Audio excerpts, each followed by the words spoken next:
Steelers Nation, sports fans, welcome to another version of Soul Tape.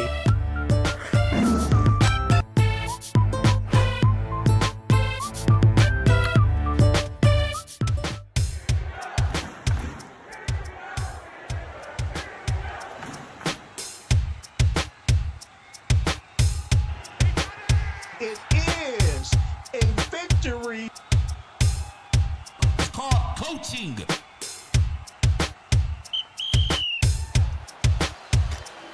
Sidney Crosby passes Mario Lemieux as the Penguins' all-time points leader.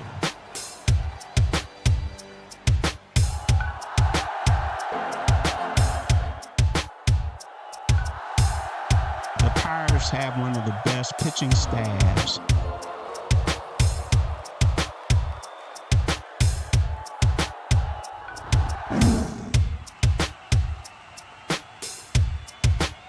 They be balling. I'm fired up.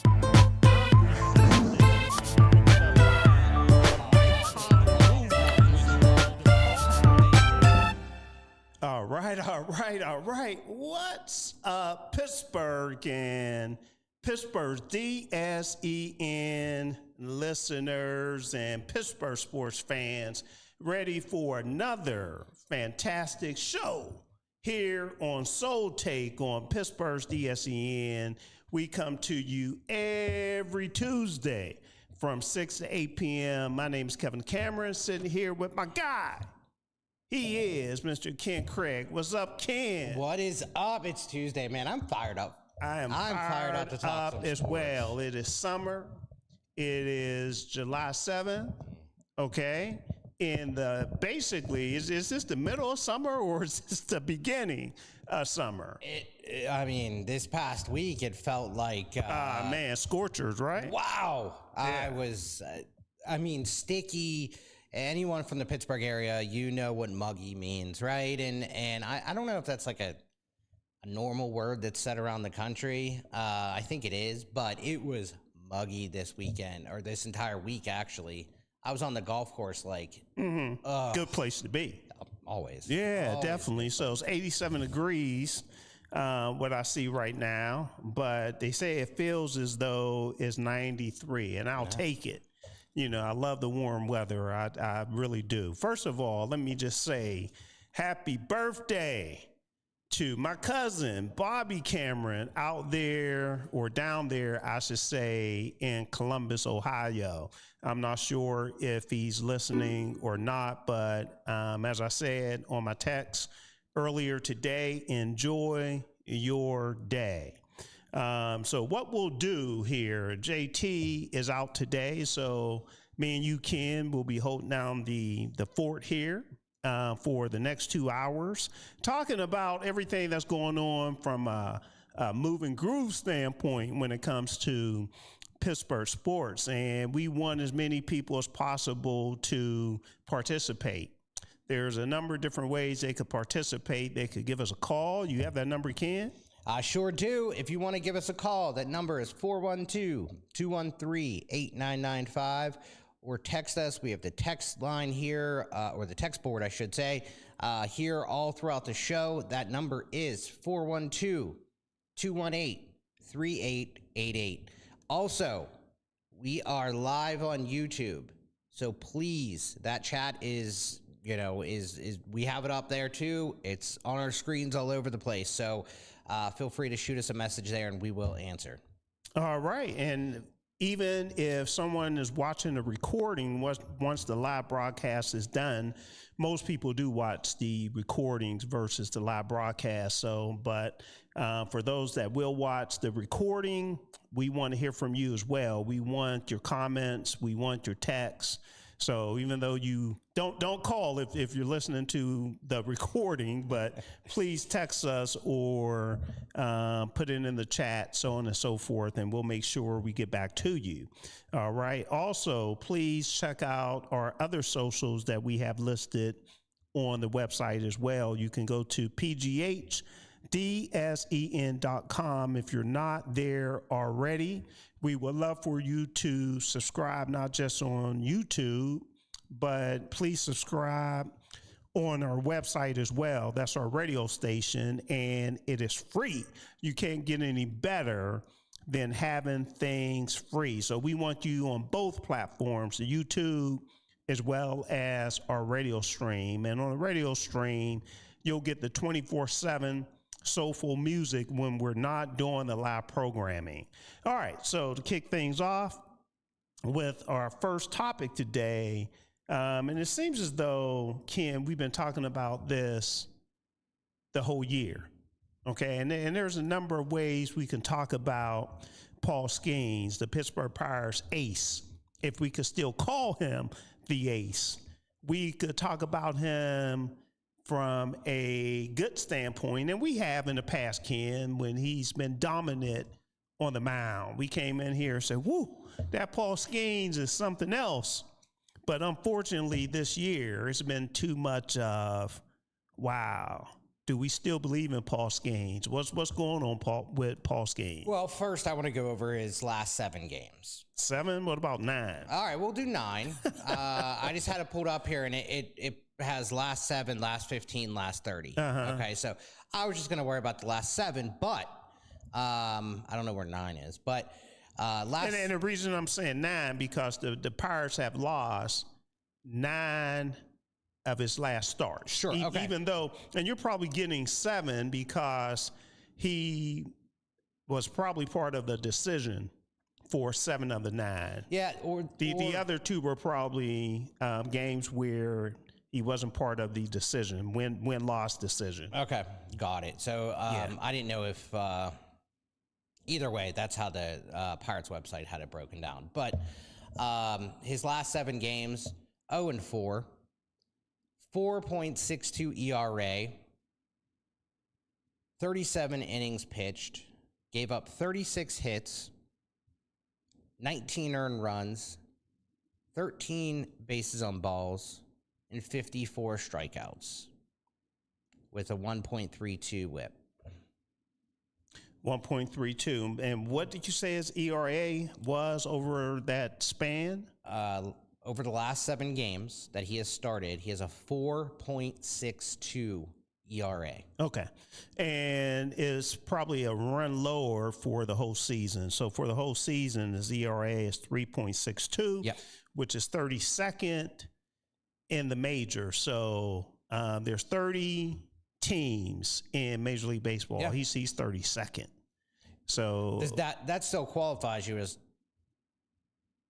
as what? As top 32, right? 32 teams in a... No, there's 30 teams. 30. There's 30. Thinking, yeah, you're thinking right. NFL. I'm thinking NFL. All right. Well, I mean, when you look at the numbers, right, like not only does the ERA jump out, right? I mean, the 4.62 ERA over 7 starts is not ace level production, is it? Mm-mm. How about over this whole season? What did you say it was? 3.62. 3.62. 3.62. And let me go over these games because you said you did 7, yeah, right? I just did last 7 games. I'm looking at this. He was part of the decision and I'm saying decision win-loss, right? Where he's accountable for either winning or losing. So he's been in the decision process, part of the decision over 6 of those games, over 6. Actually, it looks like 6 of the last 10. Okay, because going back to May 17th, 3 losses in a row, and then he had 3 no decisions, and then he had 2 losses, and then 2 no decisions, and then a loss. Okay, so over that time span, there's 5 no decisions and actually 6 decisions. Yeah. Okay, so that's going 11 games. Yep. Right? However, out of the 11 games, the Pirates haven't won any of them. Not since May 12th. Not since May 12th. So saying all of that, the question is, do you still believe in Paul Skenes? Now he made the All-Star game, right? And I'm going to bring that up too. Yeah. Okay. So I think there's one thing you have to look at, right? Well, actually, two things. Is this a slump, or is the league catching up? Right? Is this a slump? Like every great pitcher eventually reaches this point, right? I mean, they go through a slump. I will have to check the Maybe not this long of a slump. right. Yeah. It's been pretty long, man. It's been pretty long. Yeah. But every great pitcher goes up, has an up and down, right? I mean, throughout their career. Sure. You know, but the ERA over that, whether you do 7, 11, whatever it is, that's a legitimate concern. You know, he's still getting a significant amount of strikeouts. You know, over 7 games, he had 54 strikeouts in 37 innings. That's still dominant level. You know, but I really our hitters really starting to solve Paul Skenes. And I think that's something that we need to look at. It like how many, like what are the hits? What are, you know, is it fielding? Is it support?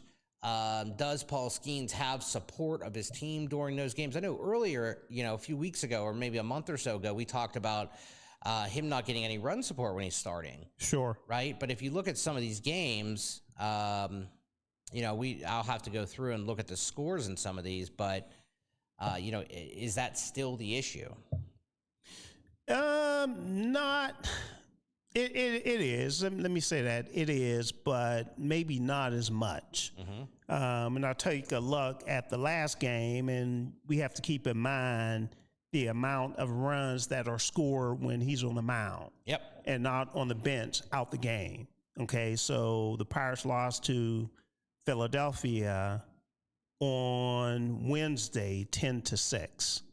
So 6 runs in a game.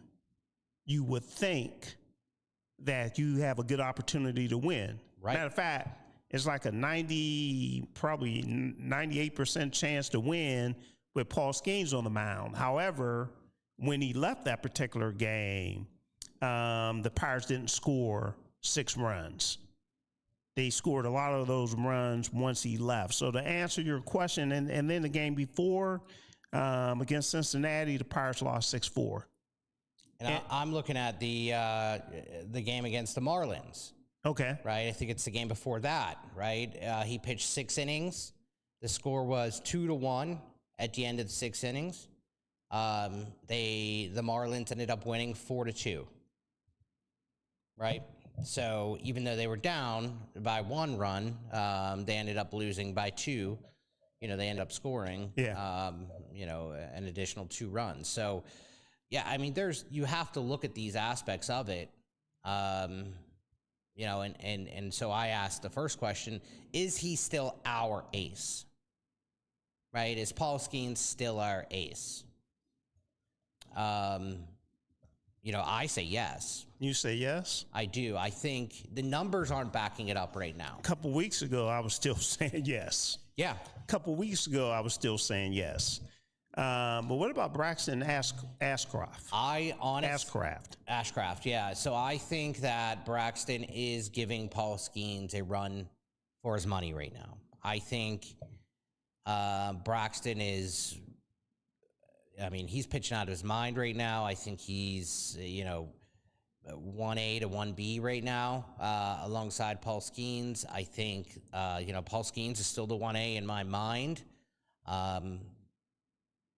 You know, is this, I'm hoping this is his first real kind of bump in the road, you know, and the league's not catching up to him and this is who he is, you know, but I'm also hoping that if this is who he is, the team can start supporting him a little bit better.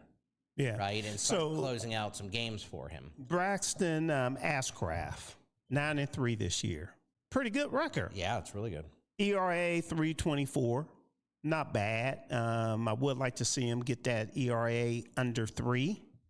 However, it's not horrendous, and his ERA is actually 22nd in Major League Baseball. I would say Braxton Ashcraft is the ace, and it hurts me to say it as of right now. Now, that's not saying that Paul Skenes, who's on the mound tonight against Atlanta, that's not saying he doesn't or won't be able to get it back. Right. Okay. I don't think the league has caught up with Paul Skenes. I think something is going on with Paul Skenes. Okay. Do you think either it's physically or mentally? I don't know, but something's going on with him. A lot of times when situations like this occur, you find out that the player has some type of injury. Sure.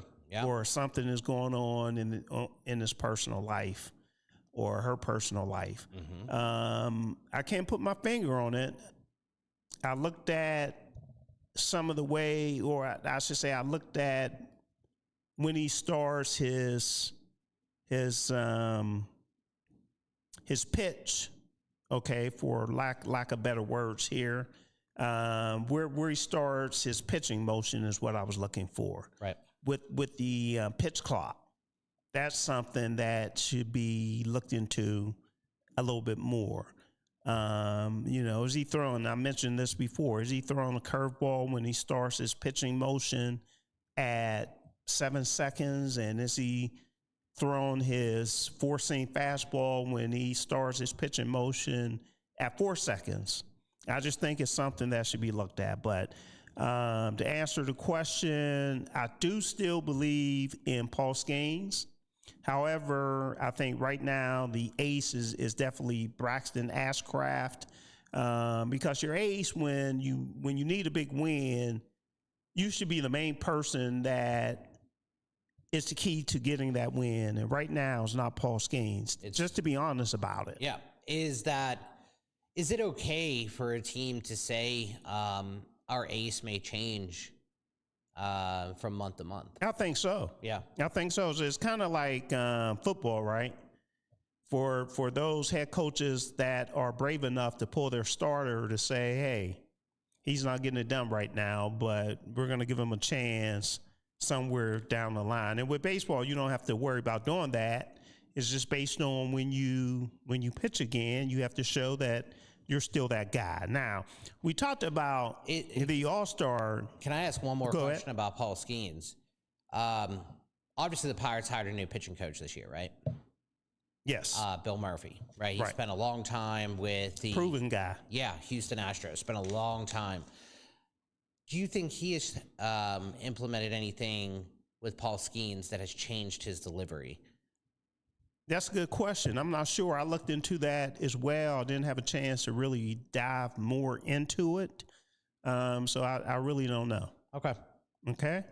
We mentioned that Paul Skenes is the lone representative for the Pittsburgh Pirates for the All-Star game that is coming up this Tuesday. Did anyone get snubbed from the Pittsburgh Pirates? If you're telling me that Braxton Ashcraft is the ace right now, right? Why is he not in the All-Star game and Paul Skenes is? Popularity. Correct. So, popularity. Yep. And popularity, as well as what do you call it? Bandwagon?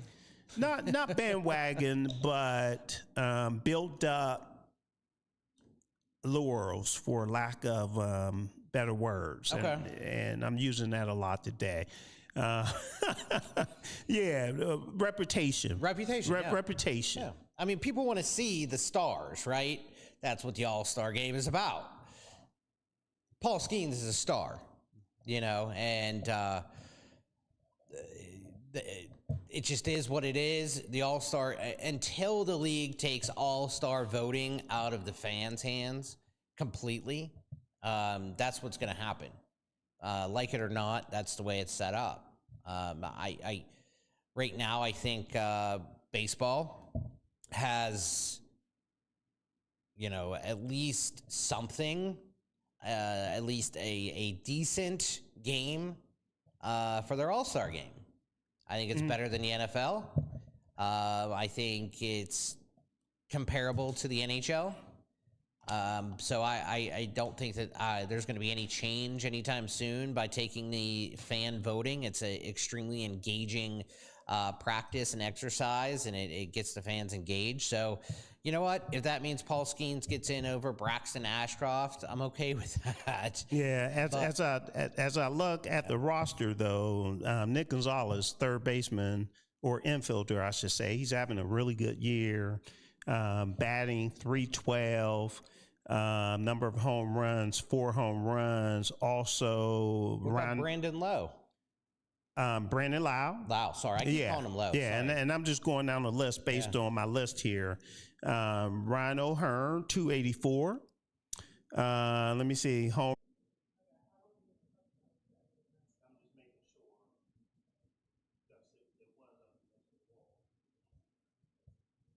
So how long has it been down?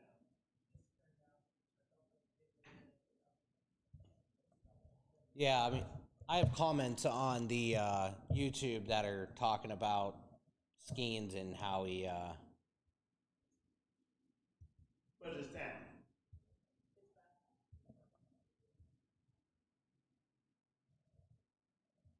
I think we're back. I think we're back on.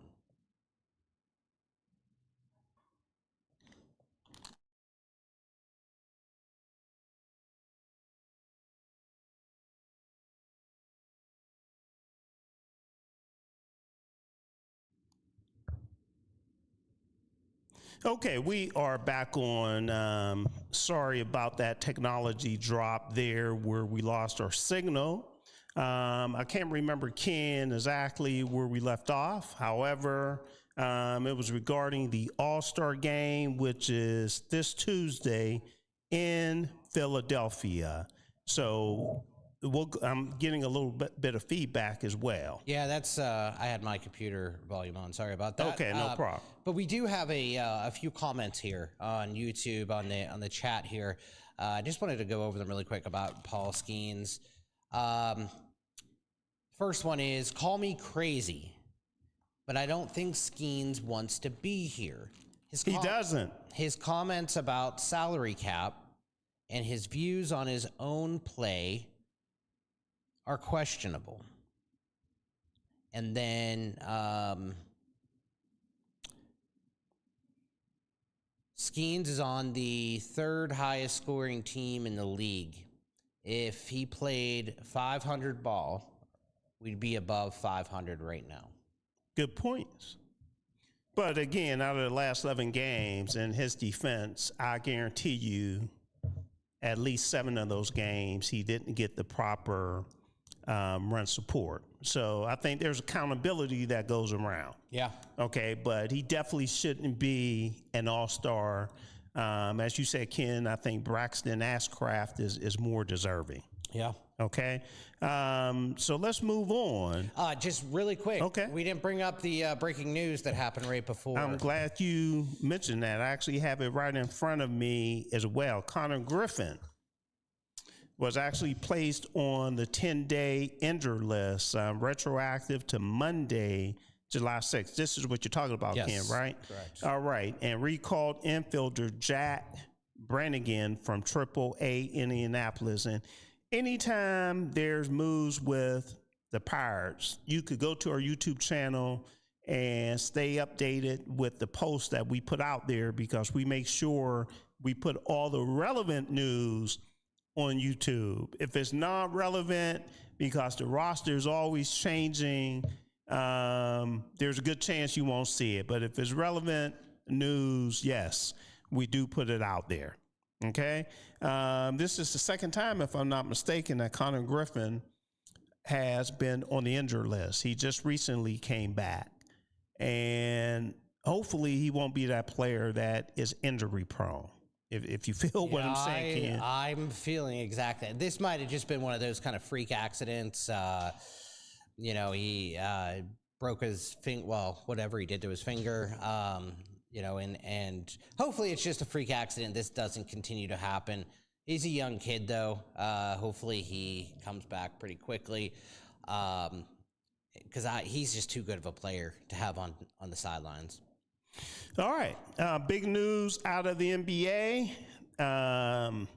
The Cavaliers signed Donovan Mitchell. If it's official, $273 million over 4 years, maximum contract extension that includes a player option for the 2030-31 season, and a full trader kicker is what ESPN is calling this. Okay, so that's the news coming out of Cleveland, and again, is being reported by ESPN. So I think that's a good move for Donovan Mitchell, to stay with Cleveland. I have another question here. Go ahead. From the chat. Yep. Did Skenes have the previous pitching coach fired? I didn't hear anything regarding that. Neither did I. The Pirates have always been known to have a good pitching staff. And matter of fact, when we talk about the Pirates pitching, it has come down tremendously among, or I should say within Major League Baseball. So probably for the first quarter of the season, it was in the top 5. And now, if I'm not mistaken, it's more in the middle of the pack. Yeah. Middle to the bottom. I will have to double check it, but my point is the whole staff has come down. You take a look at Mitch Keller, and he's known for doing this. He's known for having a better front half of the season, and then the back half to be subpar. So he's pretty much doing the same thing now. I think the last time he pitched reasonably well. However, we'll see what happens. Okay? Yeah, the Pirates, just a note, the Pirates chose not to renew Oscar Marin's contract. That's who was there in 2025 prior to Bill Murphy, if I'm correct, right? So he was not renewed by the Pirates, and that's when they brought in Bill Murphy. Oscar Marin then went to the Reds as the bullpen coach for the Cincinnati Reds. So it sounds like they just wanted to move on, potentially kind of upgrade their pitching staff. Yeah, he's a pretty good pitching coach from what I understand. Bill and Murphy, hello, Yolanda out there. Yolanda just sent us a text. We appreciate you Yolanda. always listening. And hopefully Yolanda Prince is listening as well, her grandson. All right. NBA free agency, you know what it is, Ken. The biggest name out there, the biggest name, no decision yet, LeBron. Will he sit down and 1 year, I guess the first year he did it at the, was it the Boys Club, Boys and Girls Club, something like that. Well, now he's probably going to do it at his own golf course or something, man, I'm hating I am a little taking bit. my talents to, did he say South Beach or Beach. Miami? South Beach. That's what he said. Yep. So, okay, we're on LeBron watch. We are on LeBron watch. You ought to be. You really At have what, 41 years old? Yep. Okay. What if he says, I'm taking my talents and my son? It wouldn't surprise me. It wouldn't surprise me, even though his son, Bronny James, has a contract with the Lakers. So he's good for at least this year based on my understanding.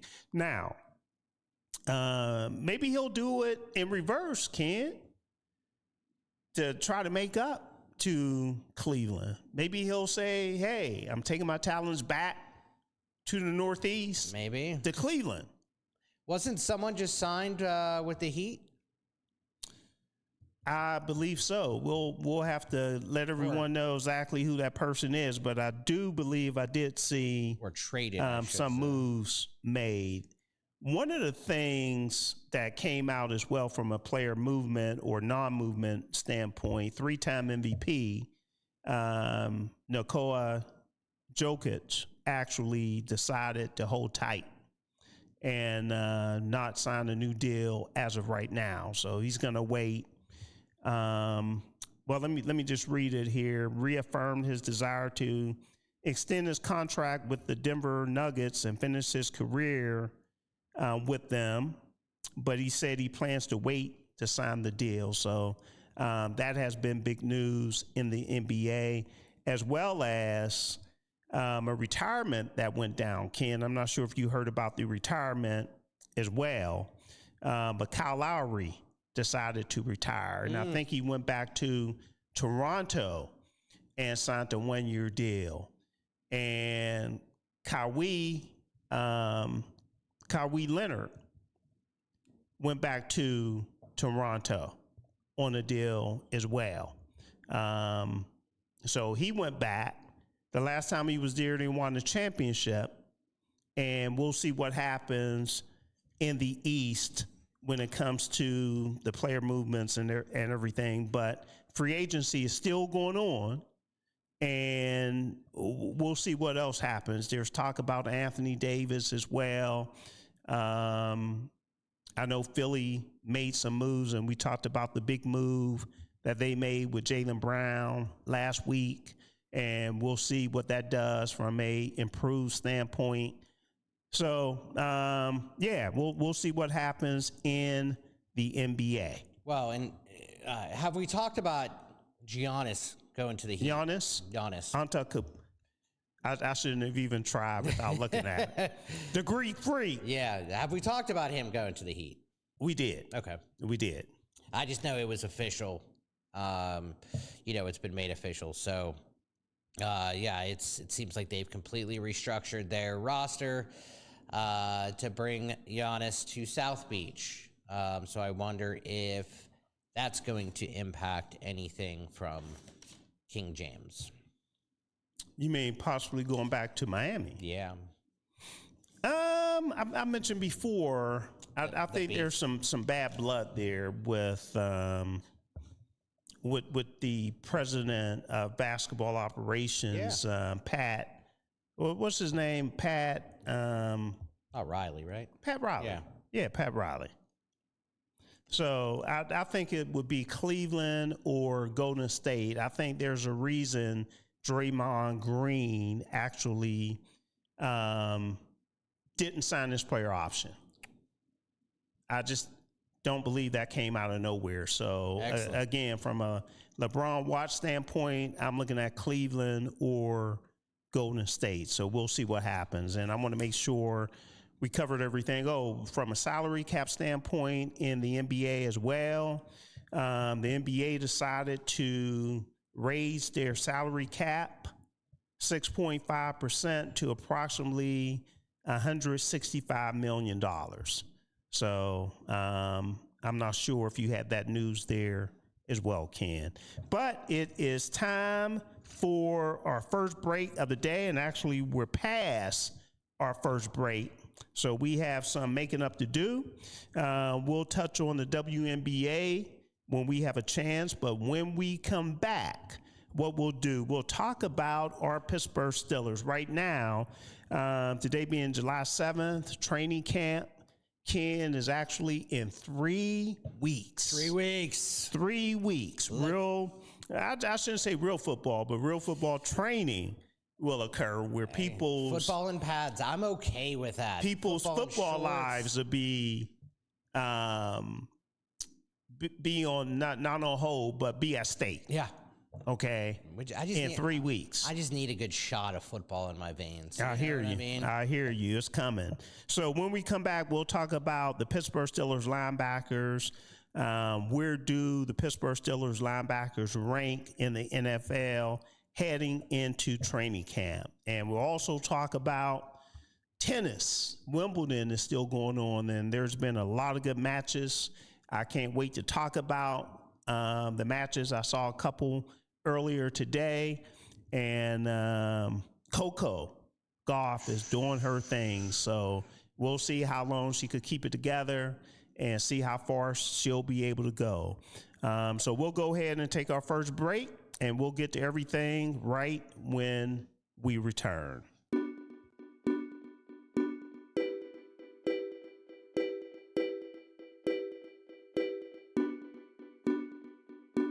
We are going to be on the Royal Caribbean cruise line and their new ship, Icon of the Seas, November 7th through the 14th, 2026. We got excellent dates because the dates that we got are not within their blackout date, which means that whatever current promotion is happening right now with Royal Caribbean, when you pay your deposit, that promotion will be applied. If it's 60% off the second person, there's one that's a drink credit because they run different promotions all the time. This is a large corporation, and we have all balcony rooms and we have ocean view rooms that are reserved just for DSEN listeners. Icon of the Seas, it has elevated adult-focused party and chill areas. It has an infinity pool where you sit in this infinity pool and you see views of the ocean. They have a day vibe where there's a DJ. They are a little bit of party without the chaos. So you're not going to get the hoopla party chaos, but you're still going to be entertained. They have the Aquadome. Those of us who are Pittsburgh born and raised, we remember when the Civic Arena used to open up the dome. Remember that? Absolutely. How amazing that! I saw Yes. Prince and they Wow. opened the dome. Well, they have something called an Aquadome on Icon of the Seas, and basically you sit in this theater type zone and they're doing acrobatics and night activities. You get views of the ocean and the sky and the stars and the moon, and it is just wonderful. They have water park at sea that has 6 water slides to it. And It's of like course, a floating city. it is. It really is. You're talking about a dome that opens. Which is why they don't say decks. Instead, that what they have are different neighborhoods. Because it is. It's a rolling on the sea city. And we're going to stop at St. Martin in Phillipsburg. We're going to stop at St. Thomas. Those will be full days where we're there. So you can do excursions if you'd like to do excursions.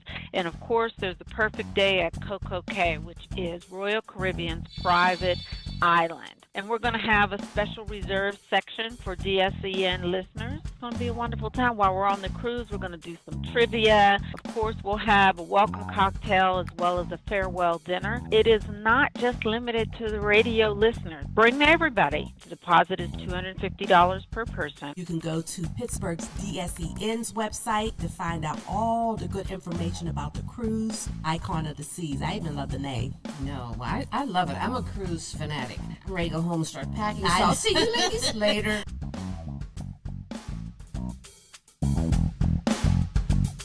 Talked about maybe moving.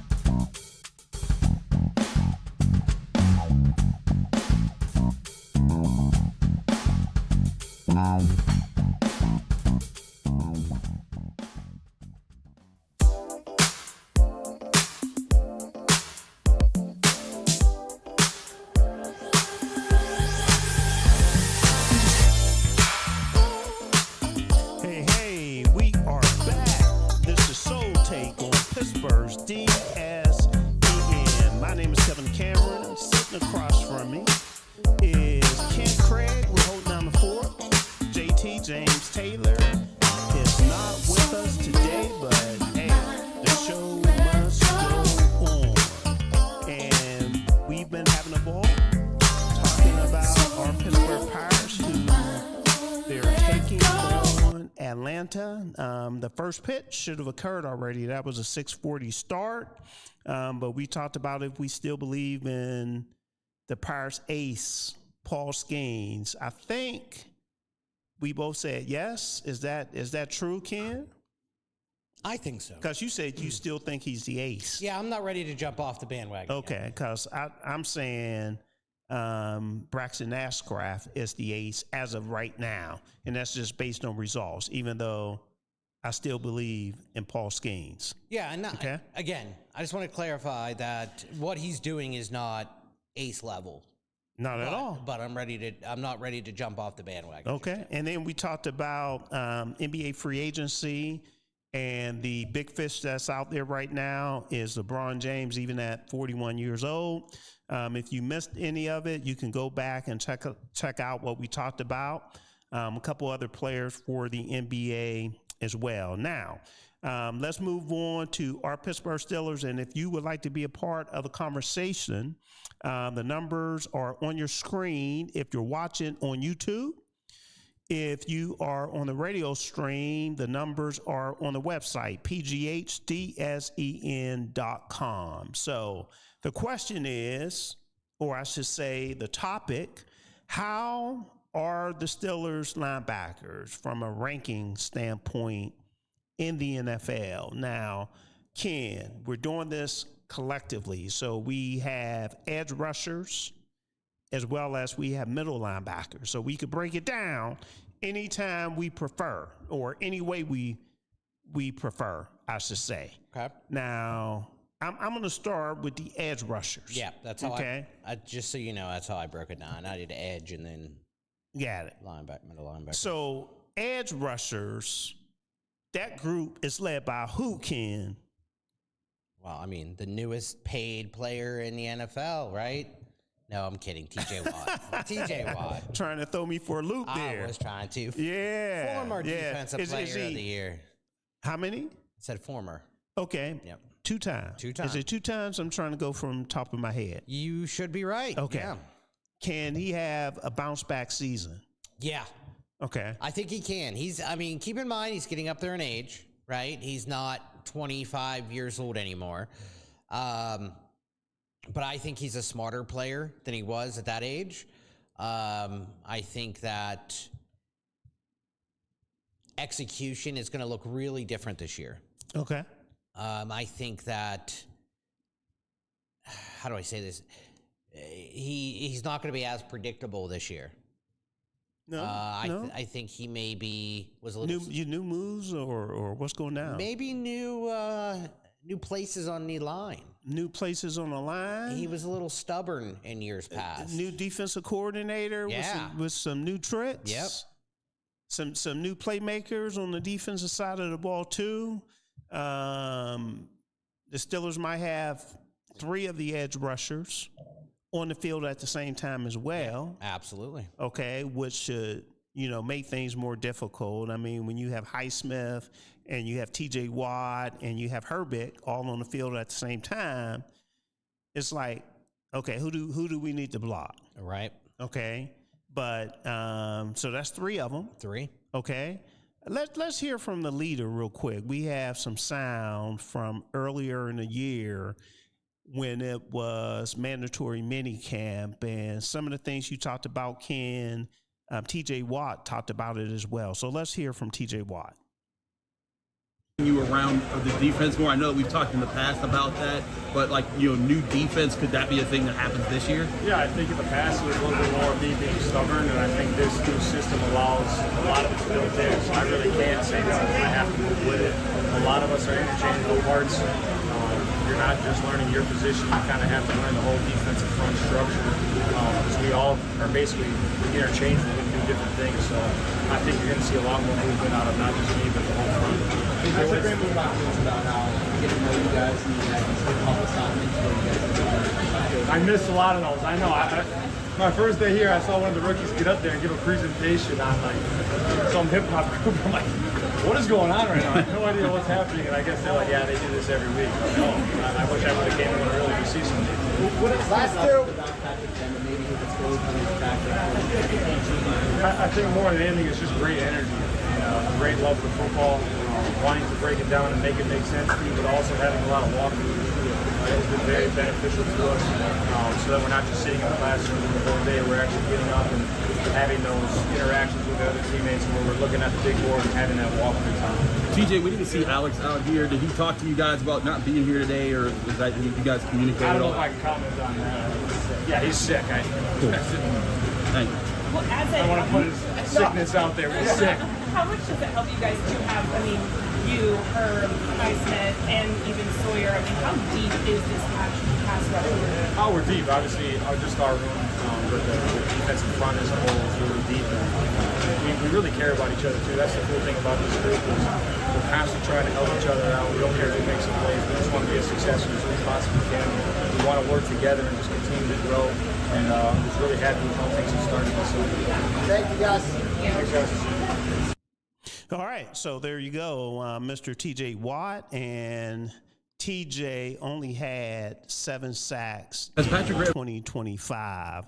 So you would think it wouldn't be a problem. And again, he missed some time with the unfortunate unintended injury with the needle when he was going for treatment and everything. So that's part of it. The other part is what you talked about, and he alluded to it too, Ken, him being stubborn, not wanting to move around. So the offensive line of the opponent always knew where he would be for the most part.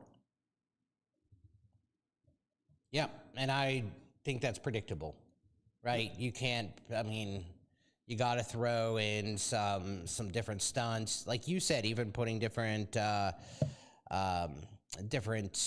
players on the field with Herbig and Highsmith and flipping them around as well.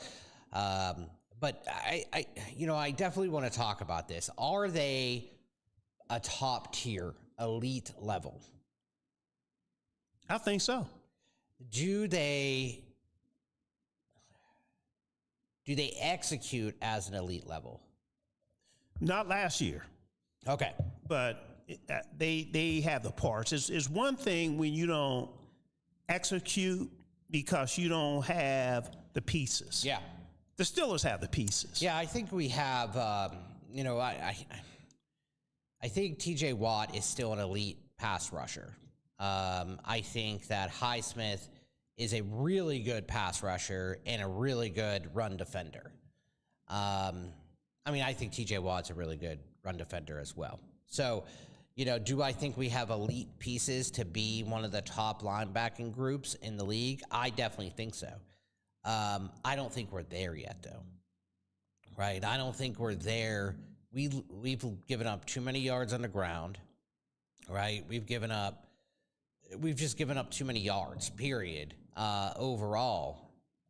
And our sack numbers need to be way higher this year in order to be elite. Okay. I'm not sure what their sack number was off the top of my head last year, but I thought it was reasonably good because keep in mind, we're talking about a very good linebacker, edge rusher group. And then in addition to that, you have a couple defensive linemen that can rush the quarterback, specifically Cam Hayward. Yeah. So that adds to the Steelers' total sack number as well. Do you have that right there? Yeah, I'm verifying what this says, but I believe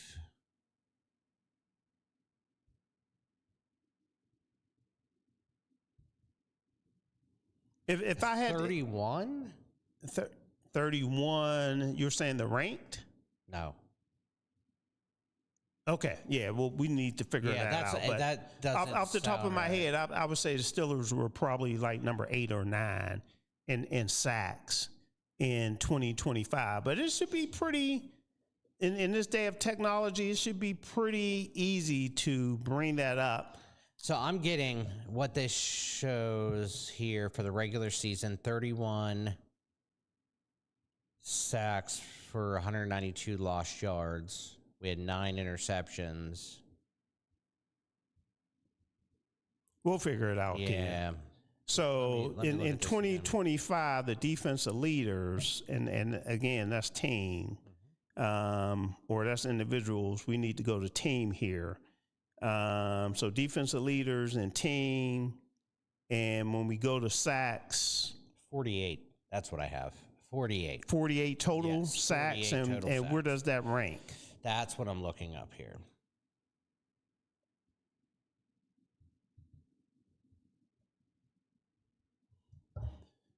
All right, so I'll find it. As you look that up, one of the players that we didn't talk about as well is Jack Sawyer. Yeah. He's an up-and-comer, and I believe this is Jack Sawyer's second year, and I think he could contribute from time to time as well. One of the things that TJ Watt mentioned during that interview was interchangeable parts, okay? Also that he felt as though this group is deep. And I agree with them. Yeah, so we, the Pittsburgh Steelers rank 2, 3, 4, 5, 6, 6th in sacks overall with 48. So good. That's I good. think that we are good. Yeah, I see. So the Denver Broncos, which are number 1, have 68 sacks last year. Okay. To our 48. And that's fine. Yep. And the thing about it, and I think the Steelers were pretty high when it came to takeaways as well. And you don't have to look it up. It's all right here now. Yeah. In terms, and this is just interceptions. This isn't, but yeah, still ranked in the top 10. I wish they had these numbers. And then if you go back 4 years, the Steelers have done really good from a sack standpoint and a takeaway standpoint over the last 4 years. So to say all of that, I'm not concerned with this unit. I'm very happy with this unit. It's very hard to get any better. The only person that you could really interchange, if you ask me, if you go out and you have Myles Garrett, who is already with the Rams, but he's probably the only other player in the NFL that can make this unit better. Okay. So from a edge rusher standpoint. Yeah, from an edge rusher standpoint. I think from a defense, we're giving up. I mean, we gave up we're in the bottom 4 of yards given up. Which I don't. I mean that doesn't move me. A bottom 4 of yards given up. We could be last. To be honest with you, I care about points given up. Okay, so if you're moving the ball, and with not having the greatest offense as well, that plays into it. Hopefully, the offense will be a lot better this year as well. But I always look at points against. Yep. And as long as you're in the top 10 with points against, that's what I look at. And I know that NFL defenses are ranked based on total yards allowed. But to me, again, it's about points. Yeah, we're about middle of the pack in points against, 22.8 per game, 387 total points. That's middle of the pack. Okay. But all right. But yeah, so I agree. I think we're good. I think we're good. I think we have an elite group. Edge rushers. Edge rushers. Edge rushers. Yep. So to be honest with you, edge rushers, I'm giving an A+. Okay.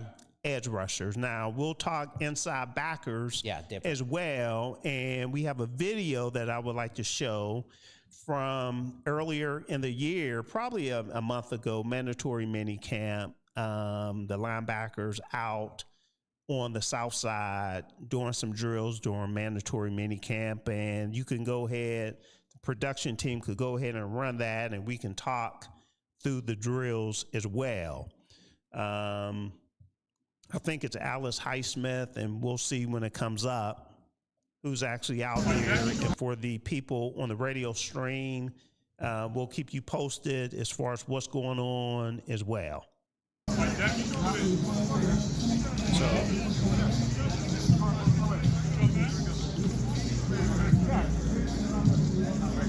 Yeah, that's Alex Highsmith before he got sick during mandatory minicamp. And Alex Highsmith, there's a lot of talk, will he be here or is he tradable? And also talked about Jack Sawyer, he's part of the drill as well. Inside linebackers, Ken, the leader of the inside linebacker is who? Patrick Queen. Patrick Queen. Are you comfortable with Patrick Queen? Some of the people, I should say a lot of people, give Patrick Queen a hard time. He is so athletic. I don't have a lot of faith in him as the green dot. Okay.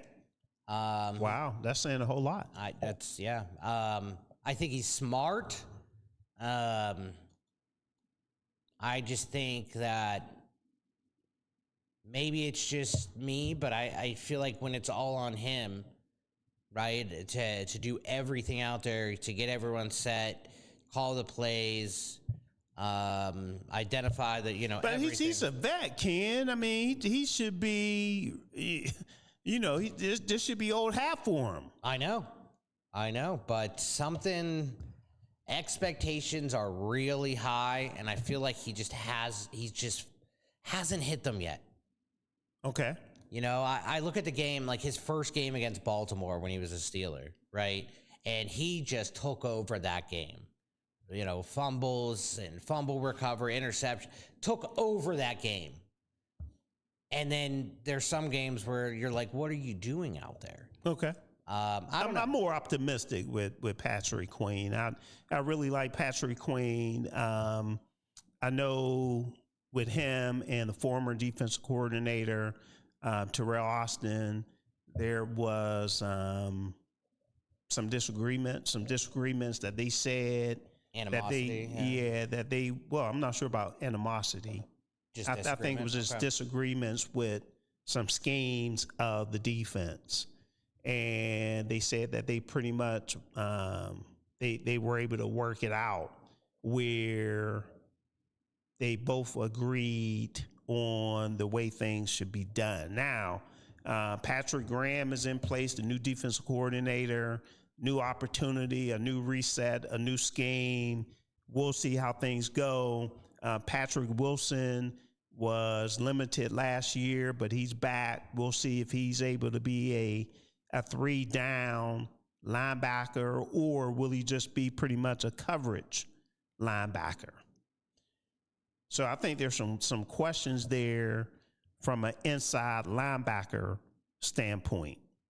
Yeah, no, I 100% agree with you. I really like in my ideal world, I wish we had someone else to wear the dot, right? I think taking that away from PQ would help him essentially, right? It would help him with his first step and not second guessing himself. But maybe in this new defensive group, maybe it improves. Maybe they simplify something. Okay. I'm not sure. I like Peyton Wilson a lot. He's a potential Pro Bowl caliber type player. His consistency is where he's really hurting, right? Is he consistent? No. He has outstanding speed. His instincts are high. He's a modern day NFL linebacker, right? But he's just not consistent right now. We need to see that really improve. So Malik Harrison actually played a lot of the expected rundowns for the Steelers. Anytime runs were expected, they would try to put him on the field, and vice versa for Peyton Wilson. And that'd be something to watch, everyone, going into training camp. Can Peyton Wilson see more snaps throughout the downs, not just on the specialized downs? However, Kim, when I take a look at the stats from last year, Peyton Wilson was the leader with number of tackles, 126. He's all over the place. Patrick Queen, the same thing. He was second on the team, 120. It was good that, both of those individuals played a full season, 17 games, and that's very important. I don't care what position you play. It's hard to play all 17 games. And especially like this Mr. Steeler fan in the chat mentioned, remember that the offense was one of the worst in time of possession. I agree. So there we go, right? I agree. That's a huge factor when your defense is on the field over half, more than 70% of the time. And that's where I was going, Kim, and I said, forget total yards. It's all about points not allowed, right? Points given up. Yep. Okay. Yeah. I think that, I think if Peyton Wilson, I do believe Peyton Wilson's a big-time player. I think if he takes that step forward this year, which I have high hopes that he will, this inside linebacker group has a lot of room to improve. If they can really ball out, this could be a good group. You forgot to mention Cole Holcomb, though. I was getting there. Okay. I wanted to talk about him. I think right now he's he's one of our biggest question marks, right? When he was healthy before his injury, which was I'm really happy he's healthy, just as a human being. before his injury, he was playing very good football. He was. Yeah. A lot of people forget that. Yeah. Yeah. He was playing really good football. He is someone that is a big hitter, will get into that line of scrimmage and find the ball. And he should feel more comfortable this year. Yeah. Okay. 2 years removed from injury. Yeah. I hope so. But, I really hope we see Or him. was it 3 years? I think it was 2 years. Okay. Last year was kind of like his comeback year, right? Or he may have been. I think 3 years, maybe 2 years, and he came back the third year. But we'll have to double check. Yeah. Because I kind of remember him spending a whole year on the inactive list, and then he reworked the deal, and then he came back the following year. Yeah, so his career-threatening left knee injury sustained in November of 2023, which forced him to miss the entire 2024 season. Mm-hmm. Wow, I can't believe it's been that long ago. Yeah. So he's missed some football. A lot of football. Mm-hmm. A lot of football. But, and then he played sparingly last year. Correct. Yeah. Yeah. So, but he was, then he signed a new deal. Yeah, he right? played 14 games last year. 14 games. Man. So, I don't know where time goes. It'll be good to see him get back to that form, like you said, Ken. Yeah, I agree. He's only 29 years old, right? So he's not, young. He's a vet in this league, but let's see him. I can guarantee he's wanting to get out there and hit some people this year. So, I really hope he steps up. What would you grade them? Yeah, I said A+ for the edge.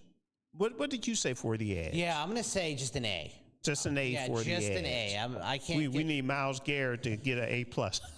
I want to see. They took a step back last year. I want to see if they could take a step forward this year. Okay, I have a text here too, but I think you covered it there, Ken, with Mr. Stiller in the chat. He had a number of chats. Yeah, he's got a whole. It'll take us a minute to go through. Okay, that's fine.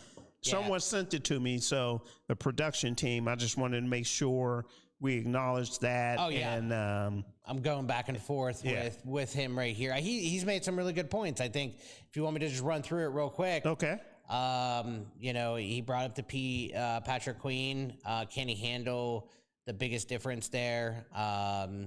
When in time of possession, he said teams like the Jags, Broncos, Seahawks, Texans, and Buccaneers are elite teams. They all made the postseason. And of course, Seattle won a Super Bowl.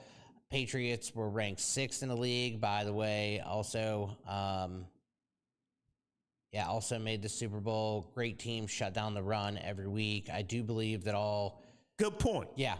Great team shut down the run. Yep. I agree with that 100%. And that's something, primarily, it's the total defense, and it all starts on the defensive line. And then primarily those inside linebackers need to come up, fill those gaps, and make tackles, and get some tackles for loss as well, right? Yeah. And I think, and he made the next point. Yeah, he said, he believes that. Get out of the way. What's happening here? That all can be directed up front as well. Harmon made a run defense much better when he was on the field, and they made some good moves. Okay. There's a ton here, so I can keep going on. Nope. But he's in the interest of time, we have to keep it moving. I know. All right, but he's made some really good points, so keep going because I love this. You're helping me out, Mr. Steelers fan. All right, so inside linebacker, unfortunately at this time, C+. I'm going to say. Yeah, I was thinking more C, but I can agree with you on C+. I think, are they detrimental to our team? Well, if I wouldn't say they're detrimental to the team. We have to realize, Ken, and Patrick Graham I mention this, the defense coordinator, all the time, that the league is primarily a sub-package league. Okay, there's not a high percentage base defense that's played in the NFL just because of the way offenses are these days, right? So a lot of times you're going to have, a big nickel safety, bring that extra safety down in the box. I mentioned that, we could look for the Steelers to play 3 edge rushers. So in other words, they're specialized units, right? So within those specialized units, if other teams run the ball against those specialized units, they have to be able to stop the run, is what it comes down to, okay? But from an inside linebacker standpoint, I still say, based on what I see, a C+. That's the highest that I could go. Yeah, and I'll agree with you there. I think we have some talent there. I still think we're missing that true run-stopping, bull-nosed linebacker that the Steelers are known for. You know what I mean? Mr. Steeler fan here said, how can you rate the outside linebackers A+? We weren't top 5 in the NFL. Say that again? How can you give them an A+? Who asked that question? Mr. Steeler. Okay, Mr. Steeler. This is how I rated the outside linebackers A+. Look at how much they're getting paid. No, I'm just kidding. That's their agents are A+. Yeah, we can't use that, but I'm projecting for 2026. I'm not saying in 2025, and I think I mentioned this too, Ken. 2025, they were not A+. Okay, so I hope we could agree with that, Mr. Steeler. Is Mr. Steeler? Yeah. Okay. Mr. Steeler fan. Mr. Steeler fan. I hope we could agree to that. 2025, that was not an A+ unit. Yeah. 2025, I would say it was probably more B-. Yeah. Probably maybe even a C+. C+, B-. But in 2026, with what I see moving forward in 2026, I think it's an A+ because, again, they have the pieces. So even if they were C+ last year at the lowest, I think at the lowest, no one could argue that they were at least a C+. Okay? So when you're a C+ and you have the pieces, you should expect to be better. So I expect them to go from a C+ to a B+. And that's what I'm basing it on, because the pieces are there. I'll be very surprised for TJ Watt to have another year of 7 sacks or less. Yeah, that was very much unlike him. Nick Herbig, and I'm trying to go off the top of my head too. Nick Herbig, 7.5 sacks, if I can remember. He should be better, right? Highsmith had 9.5. I think he was the team leader from a linebacker standpoint. He has something to prove, everybody.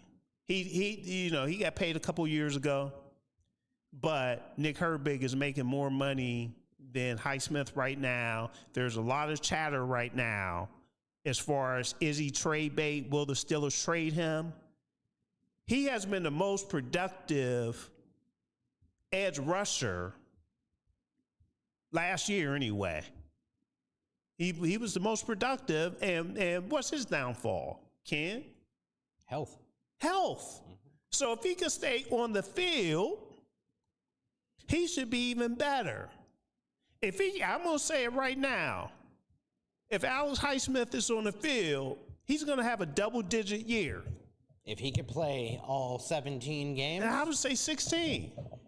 Okay, if he could play 16 games. So if Alex Highsmith has a double-digit year, I don't expect TJ Watt to have another year of 7 sacks. I expect Herbig to have something to prove because he just got paid A+. So over under this next year, 26-27 season, over under 48.5 sacks. For this defense? Yeah. Above. Okay. So we're improving from last year. We're improving. You know, every we used to always say every show, and I know we're running late on the break, right, and we'll get it in. Every show's recorded. We used to always say, and that still holds true since we moved over to YouTube. Yeah. If I looked into my crystal ball, number of sacks, TJ Watt. What's the record? I know Myles Garrett has the record, and I don't foresee TJ Watt taking out the record, but is it 19, 20, or 22? 23. 23? Okay, 23. So I would say I can see TJ Watt in the 15, 16 range. I can see that Highsmith probably 10 to 12. Okay. And I'll say Herbig probably around 9. And that's just off the top of my head. So that's A+ all day. Yeah. A+. So it's a projection. It wasn't 2025. So we're going to go ahead. Good discussion. I didn't get your grade. Did you say C+ too? Inside linebacker? Inside line. I'm going to go stick with my initial gut and just say C. Got to scratch it out. Yeah. I want to hear from Mr. Stiller. Did he give his grades? Let's take no, not yet. He needs to. I'm curious about his grades. Inside linebacker and edge. Overall, I'm giving the whole group a B. Okay. And again, projected into 2026. I will say that he did say, I think it's more reliant on our defensive line because that's who creates the starter. And is that for run defense? For inside line. Okay. That's who creates the stardom for the inside linebackers. It's sort of like an offensive lineman making running back superstars, which is very true. Yeah. And I mentioned that. And the inside linebackers filling the gaps. Yep. And making tackles. And he even mentioned Herbig needs double-digit sacks. Herbig? I think with his $25 million per year, it would be nice. I think it needs to be done. Nice. Overall for the linebackers. Me? Yeah. Because you have an A for the edge and C inside. Are you going right in the middle? Yeah. I'm going to go B-. B-. I'm going overall. Okay, we're close. I said B, and you're going B-. Oh, here it is, Mr. Steeler fan. Okay. Inside linebackers, B-. Okay. And the outside linebackers, A. Okay, well. All right. So we're not far off. No, we're not far off. We're right there, Mr. Stiller. Yeah, he likes actually Peyton Wilson. He says even though he isn't consistent, he makes plays and they have impacted games. And let me do this because, like I said, the majority B+ total rating. Majority of our audience watch the recording. So once you watch the recording, for those out there, please send us your grade or ranking, whichever way you want to say it. Okay, please send them in A through C. No one should be going below C. No, not with this group. Yeah. So overall, we feel good about them. Yeah. Okay. Very well. There's room for improvement. I think I'm a little worried about depth. I will say that for the inside linebackers. Inside linebackers. Yeah. Exactly. Yep. Exactly. All right. So we'll move on. We'll take our third break. Is this our third or second break? Second break of tonight. And when we come back, we're going to talk tennis. We will talk Wimbledon. Okay. Coco Gauff got busy today. And we'll also talk WNBA, golf, PGA, the John Deere Classic, and the Scottish Open coming up, and LPGA. We're going to make sure we get it all in. And we'll do all of that when we get back.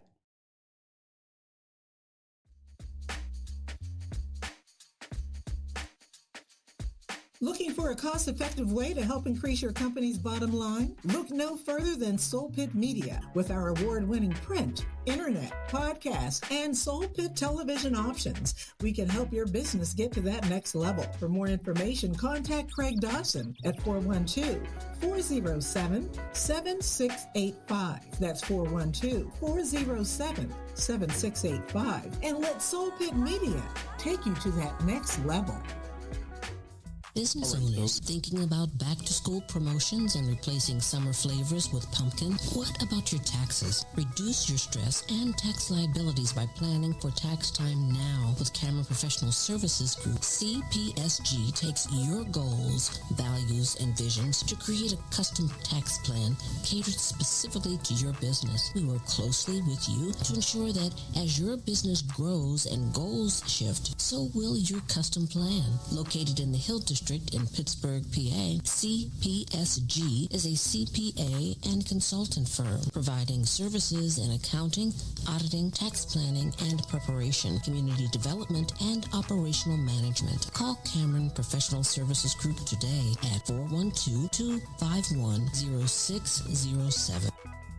Have you had the Beat by Niche experience? Beat by Niche is one of the top makeup artists in the city of Pittsburgh. She's touched the face of Cardi B, Love and Hip Hop personalities, and various Steeler wives. If you have not sat in her chair, what are you waiting for? Visit beatbyniche.com to schedule your special makeover for all occasions: weddings, graduations, proms, photo ops, and more. Visit beatbyniche.com and experience the touch of excellence.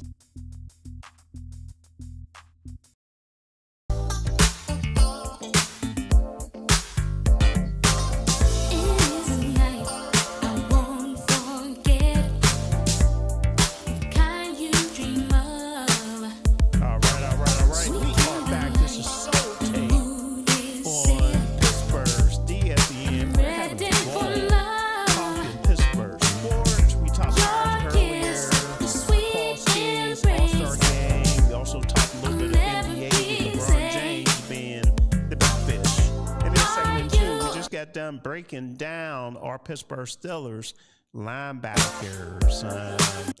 And Ken, by the way, my name is Kevin Cameron. Ken Craig across from me.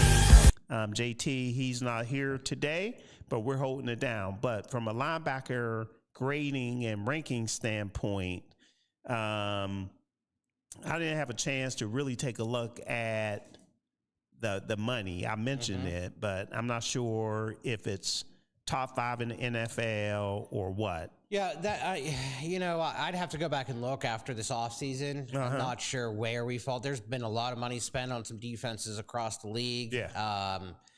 Typically if we go into the offseason as top 5, by the time the next season rolls around, we're bumped down 2-3 spots anyway. So moves. It moves. And JPJ isn't paid yet, so we'll talk about that a little bit later. There you go. Now, on that note as well, I didn't see any rankings out there from an NFL standpoint.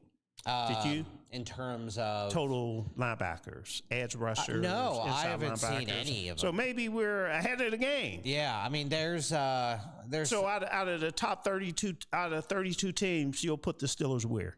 Oh, and let's just go edge rushers. Edge rushers. Edge rushers. I'm gonna say top 5. Yeah, I agree. Yeah, I think total linebackers, I would say top 10, maybe a little bit further down. Total, yeah, definitely in the first half. Yeah. So, all right. So if we get them, we'll share with everyone. All right. So go ahead. Quick update. Yep. I'm glad you. Cut you off. We just talked about it. It is end of the second inning. Pittsburgh Pirates are playing the Atlanta Braves. Your Pittsburgh Pirates are playing the Atlanta Braves. They are up 4-1. Nice. Get some runs for Paul Skenes. Yep. 4 runs on 3 hits in the first inning. Wow. So, I'm not sure if he's going to know what to do with that. I know. He 2 innings pitched, 2 hits, 3 strikeouts. So let's rock and roll. Excellent. Yeah, need to keep it going.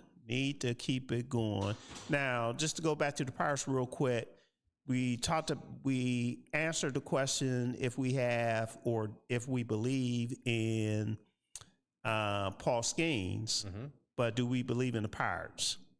No. Agree. That's real quick. Yeah. That's real quick. Sorry. All right. So Wimbledon. Okay, let's start on the women's side. Coco Coco Gauff advances over Jessica Pegula. And I had a chance to watch this earlier today. I don't think Jessica Pegula really played that well. Even when she beat Coco Gauff in the first set, I felt as though Coco would come back and win the match, which she did. So it was 6-4, 6-3, 6-3. So Coco Gauff won the last two sets. Now, when I heard the experts of tennis, because I'm not an expert, Ken, so when I heard them, they were saying that they thought it was a reversal of the good play. They thought Pegula played better in the first set, and then Gauff turned things around and played better. So. Yeah, I think Pegula controlled much of the opening set, right? And you know, once Gauff settled in, her athleticism just took over, right? And that's what I took away from what they were talking about. Extended rallies, you know, forced Pegula into some kind of longer exchanges and maybe gradually just wore her down. You know, keep in mind, Pegula is And they're real good friends, and I think they play doubles together, if I'm not mistaken. Yeah, this is very similar to, it's kind of your first All-American women's Wimbledon quarterfinal between top 10 seeds since the Williams sisters met in 2009. So, you know, it's that showdown between good friends who play together, practice together, all those things, right? So, good matchup. You know, their career head-to-head is now tied at 3. But Gauff has won 3 of their last 4 meetings. Interesting. Yeah. Interesting. And one thing I'll say as well, I see it more with the women, the U.S. women, than the men. And maybe it's because I watch the women more. But they have friendly competition for the most part. Yeah. Okay. They want to go out there and beat the other woman. However, I think they just have a unique friendship among them, and that which is great to see. So good for the sport as well.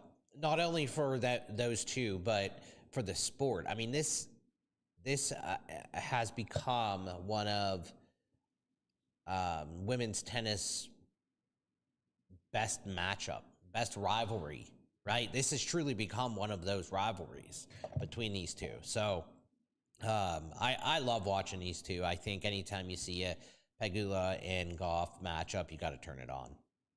For sure. But for sure. And again, she's a local, Pegula. Right. Pitt, University of Pitt, Pittsburgh. Not to mention, though, her dad, who's the owner of the Buffalo Bills and the Buffalo Sabres, is one of the biggest donors to Penn State.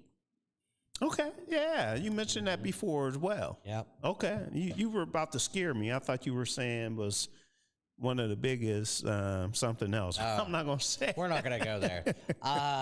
But this win by Gauff sends her into her first Wimbledon semifinal. Yes.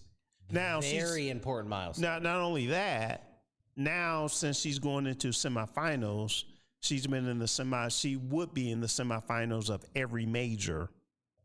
Okay. Massive. Yeah. Massive. Yeah. So, and she's 22 years old. 22. Seems like she's been around it seems like she's a vet.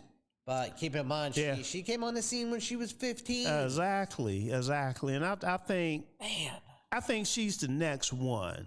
And what I mean, she's the next one from a U.S. women prime player standpoint. Yeah. Right? Replacing Venus and Serena. I think she's the next one from an African-American women's tennis player. I think she's that woman. Someone else that could fall into that category, but she's representing Japan. Yep. Right? Naomi Osaka. And I was pulling for Naomi Osaka, and it just appeared to me today that she just didn't have it. And she knew that she didn't have it. So she went down to Karolina Muchova if I said her name right. Did I say her name right, Ken? Muchova? Muchova. We'll go with it. Oh, it sounded good. It sounded good. Muchova?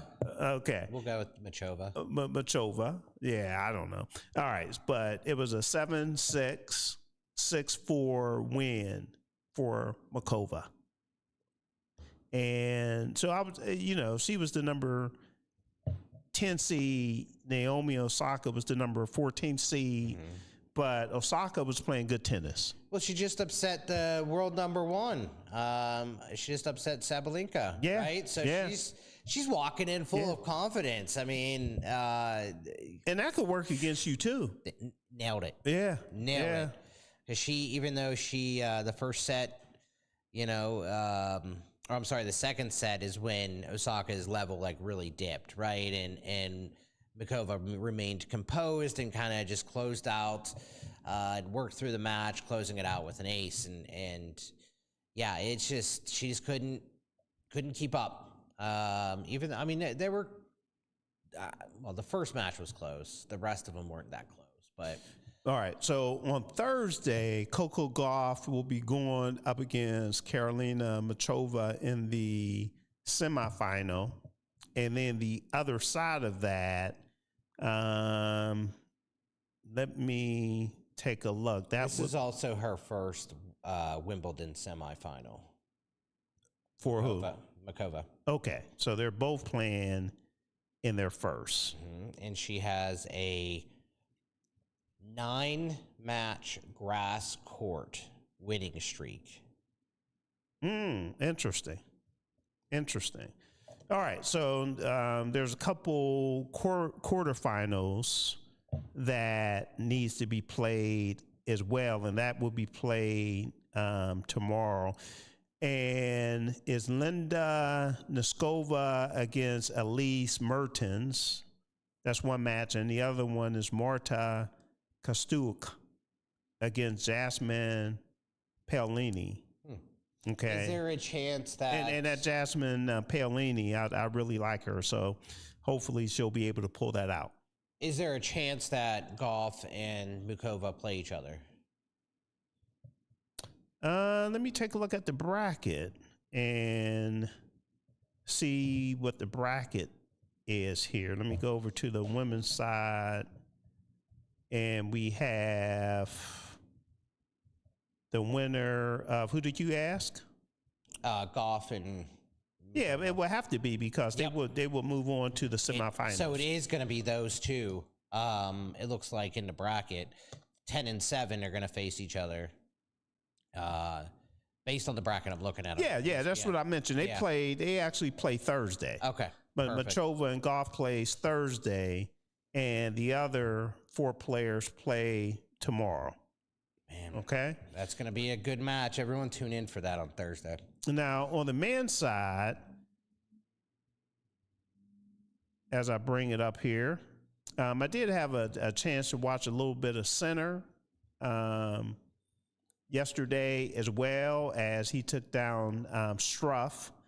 And I think Struff is a German, if I'm not mistaken. That is correct, yeah. So he took him down in 3 sets, and then Djokovic actually won. I think he played today, but I could be wrong with that. But he won his quarterfinal match against Auger, and I'm not even going to try to pronounce his last name, but he won. Yeah, Djokovic.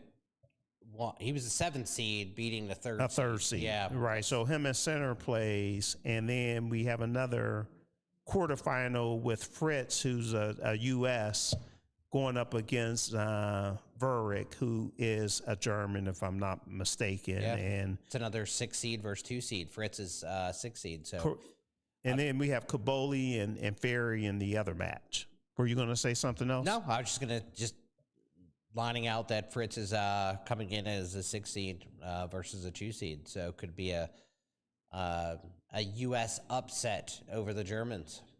Definitely. All right, so we'll move on, and we'll get the next couple topics in before the break. Let's talk Pittsburgh Penguins, Ken.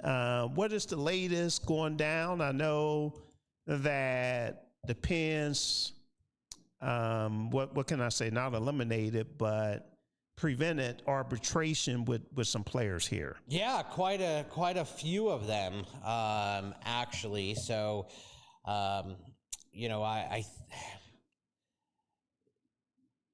don't want to say that this offseason, you know, was an attempt to squeeze one more run out of the Sidney Crosby era, but rather this was an offseason that the goal was to get like younger, deeper, and maybe more competitive at the bottom, right? So, you know, making moves like getting rid of Witherspoon for a younger defenseman to come on. Those kind of things were, you know, kind of the moves that they made.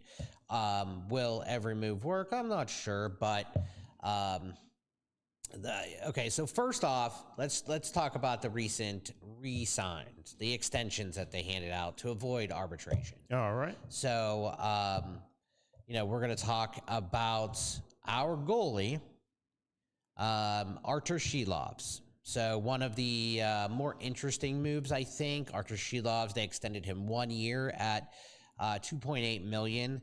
This is a prove it deal. Artur Shilovs had a really good year last year, towards the end of the year, but it was a really rocky road on in that journey, right? So coming off of really impressive NHL playoff, very up and down in the regular season. He's known to play big in big games, just needs to be more consistent. So that's why you're not seeing much term on this deal. 1 year, $2.8 million. Really good. I think he's going to be projected. Well, I'm projecting him or predicting that we see him and Sergei Marashov as the two starting goaltenders next season. He'll kind of be 1A to Marashov's 1B. The second one, Joel Blomqvist, he was an RFA as well, but was extended by Pittsburgh. 2 years, $1.75 million. He's a young goalie. Yeah, I don't think we'll see him in the NHL next year. I'm just going to say that. He'll probably be down at the AHL. He'll probably lead. And how much money? It was 2 years for 1.75. Okay. So what does that come out to? Like 800. Got it. A little over 800. So not a move that you will, you know, you're not going to see him up at the NHL level unless, you know, somebody gets injured or something along those lines. So, but the big one here, right?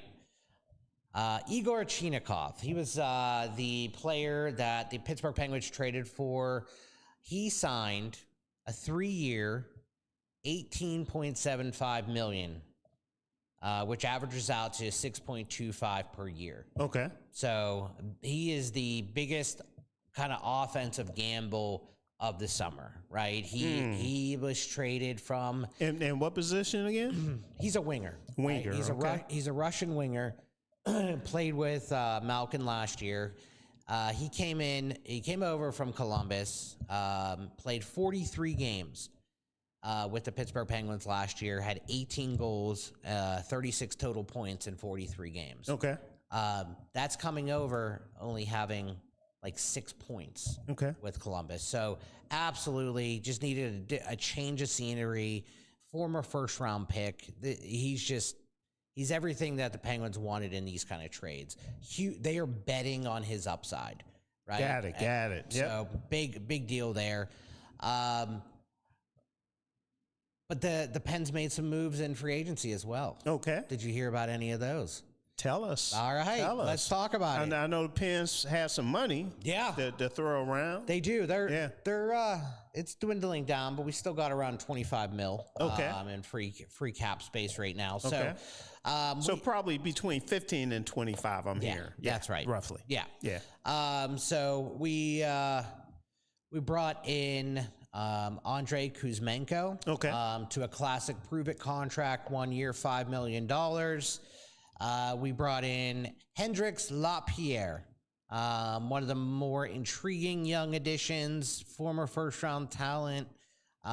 He's going to be depth down at the bottom six, possibly, the fourth line. But has legitimate NHL upside. What was his contract? Was not anything crazy.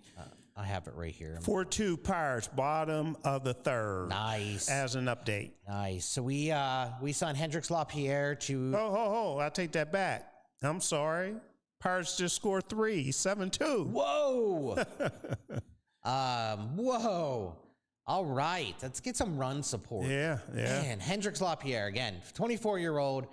He's going to be bottom six player, but cap hit of $1.3 million, 2-year deal at $1.3 million. We also traded Jack St. Ivany. He's sent on his way to Winnipeg for David Gustafson, signed him to a 1-year deal for $850K. He'll be competing for an NHL spot, but should see some AHL time. We signed Trevor Van Riemsdyk, 2-year, $8 million total, so he'll see $4 million per year. A lot of moves. Declan Carlisle, $1.5 million for 2 years, just a quiet kind of developmental signing. Atlee Calvert, he's going to be another AHL signing for $930K over 2 years. But I don't know if any of you out there know this, but the Pittsburgh Penguins signed a Robertson. Just not the Robertson we all thought. Wow. So they signed his brother, though, Nicholas Robertson. Okay. So they traded this. Nick Robertson was a former NHL draft pick whenever Kyle Dubas was with the Toronto Maple Leafs. So we traded a 4th-round pick for Nick Robertson. He low cost, high reward. Has a bunch of offensive upside, just a grinder. But I think this is someone who just needed a new address to make some changes. So it looks like they're going to be going to arbitration. Nick Robertson filed for arbitration to get a new deal. So what they'll do is he's one of 15 NHL players to file ahead of the deadline. He remains a restricted free agent, but the Penguins and Robertson can continue negotiating. And if they do reach a new deal, arbitration hearings or if they don't reach a new deal, the arbitration hearings will occur between July 20th and August 1st. So, he made $1.825 million last year. He recorded 16 goals, 32 points in 78 games. 24-year-old.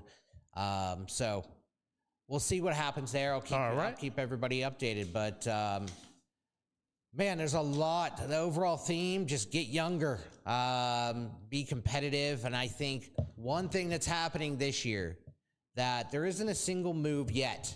There's not a single move yet that screams desperation. Right? This is all just Kyle Dubas trying to build something that's kind of sustainable. But the key point here is, for the first time in a long time, training camp feels like it actually matters. There's going to be a lot of competition for spots in there.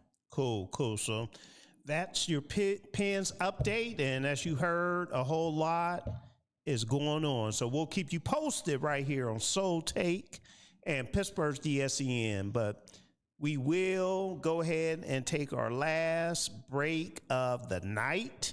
The score of the Pirates game right now, 7-2, bottom of the third. When we get back, we will talk a little golf, both PGA, LPGA. We need to get the WNBA update in, as well as we need to talk about gambling. How has gambling impacted the sports and also the athletes as well? We'll do all of that and more when we return. Pittsburgh, it's an old school party. Yes, each Saturday we throw it back with some of the best old school music, funk, R&B, old school, rap, hip hop, and all the jams that make you move and dance. Yes, check it out each Saturday right here on Pittsburgh's DSEN. All the old school jams, 6 to 11 p.m. Pittsburgh, have you seen our Sunday radio schedule? Ooh, it is lit. Start the day off with our Sunday gospel music from 7 a.m. to 3 p.m. It will inspire you and have you praising the Lord. Then from 3 to 8 p.m., we bring you Sunday jazz melody for all the jazz lovers. Then cap off the night with the Quiet Storm from 8 to 11 p.m. to hear the best smooth, romantic, and soulful R&B sounds of yesterday and today. All that each Sunday on Pittsburgh's DSEN, the place for soul.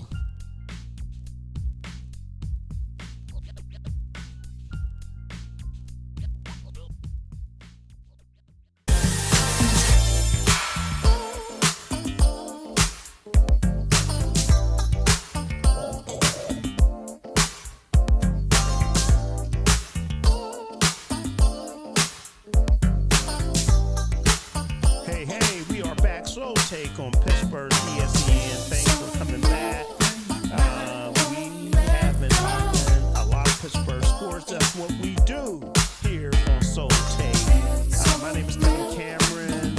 I'm also Ken Craig, and we appreciate you being here. And again, we realize a lot of people listen and watch the recording. So if you're watching the recording, please send us your comments. We want to hear from you. If it's grading the linebackers, or even if it's grading the Penguins, Ken.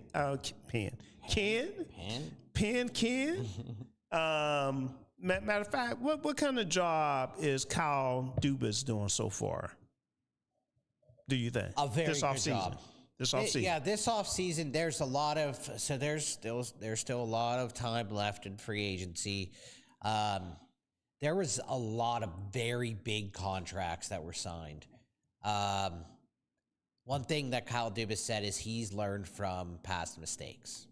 Okay. Right? He's not overpaying a player and signing him to, a 30-year-old to an 8-year deal. He's not doing that to his team. Right. So he knows what kind of situation the Pens are in. They're not true competitors at this time, and he is building this team. So, you're great. Yeah. So my grade? Yeah. B? I would say B plus, A minus, right in that range. Okay. I think he could take bigger swings. Okay. But so no splash yet. No splash yet. Okay. Got you. Yep. Got you. All right. On to golf. Let's start with the PGA.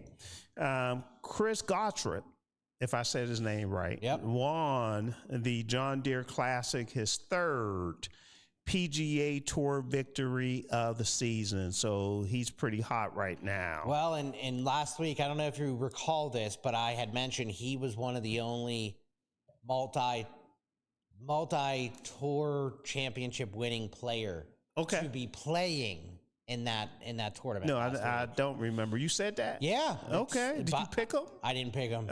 You should have picked him, Ken. I just mentioned that he's the only one with multiple wins that's actually playing. So, yeah, that's it.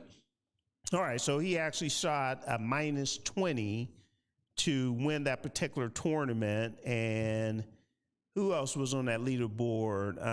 Homa had shot a -19, so he came in second place. And what's Homa's first name? Max. Is it Max? Max, yes. Max Homa. Okay. Yep. Got you. So it was pretty competitive. A number of golfers actually tied for third at -18. Now on to the Scottish Open. And one thing I know about the Scottish Open, a lot of players use this as a tune-up for the Open Championship that is played the week after the Scottish Open. And some of the contenders so far that are expected to play: Scotty Scheffler, Rory McIlroy, John Rahm, Chris Guthrie. He's last year's winner. Last year's winner. Yeah. Defending champion. Robert McIntyre as well. That's what's coming up from a golf standpoint. Now, from an LPGA standpoint, the women's side, the Ladies Professional Golf Association, they have their fourth major coming up, which is the Amundi, is it Evian Championship? Evian. Yep. Evian Championship in France. So the main person for that is who? Nelly Korda. Nelly Korda. So Nelly Korda could actually get a lot of things accomplished with this particular tournament. She is the world's #1 player. She's the hottest player, and I understand that with the victory, she will have enough points to qualify for the LPGA Hall of Fame. Yeah, absolutely. A win for Korda puts her officially in the LPGA's points-based Hall of Fame. That is great. This and will give her a career Grand Slam as well. How old is Nelly Korda? That's 28? Yeah, I was thinking she's in her late 20s. Let me confirm that because I could be wrong. She is 27. Oh, I was close. Yeah. She probably has a birthday next week. July 28th. There you go. So I was right, man. I just coming up, thinking from the top of my head, I've been doing pretty good. You have been. Yeah, okay. So others to watch for this particular championship is it Gino Thicko? Okay. You're just going with it. Okay. Don't know who that is. No. Lottie Watt. I think I got that one right. Hannah Green and defending champ Grace Kim. There's a couple names on here. What about Hull? I didn't see Charlie Hull. Yeah, I didn't see her either. I didn't see her on the maybe she's list. just one of the ones I recognize. Yeah. And isn't a true favorite, but she could be a sleeper. She could be a sleeper. I think I see her as more like a Ricky Fowler. Okay. She's always there. No, I think she's better than that. Actually. You do? Does she wear orange or green pants or yellow pants or anything like that? Miyu Yamashita.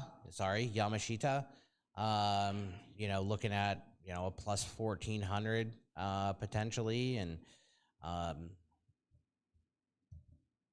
there's some big names that are playing, but this is Nelly Korda's weekend. Okay. I think so. We'll watch out. We'll see what happens. Yeah, I think it's hers to take advantage of, and she's always been someone that has been very even under pressure. So let's see how she does. All right, moving on to the WNBA, and then we'll talk about this gambling. So WNBA, it is around the halfway point, 21 games in the WNBA, and it's a pretty tight race so far for the contenders anyway. The Las Vegas Aces, they're still the #1 team as I see it in the WNBA with Aja Wilson. I believe Aja Wilson was hurt as well. She didn't play in the Commissioner's Cup. And the New York Liberty end up winning that particular cup.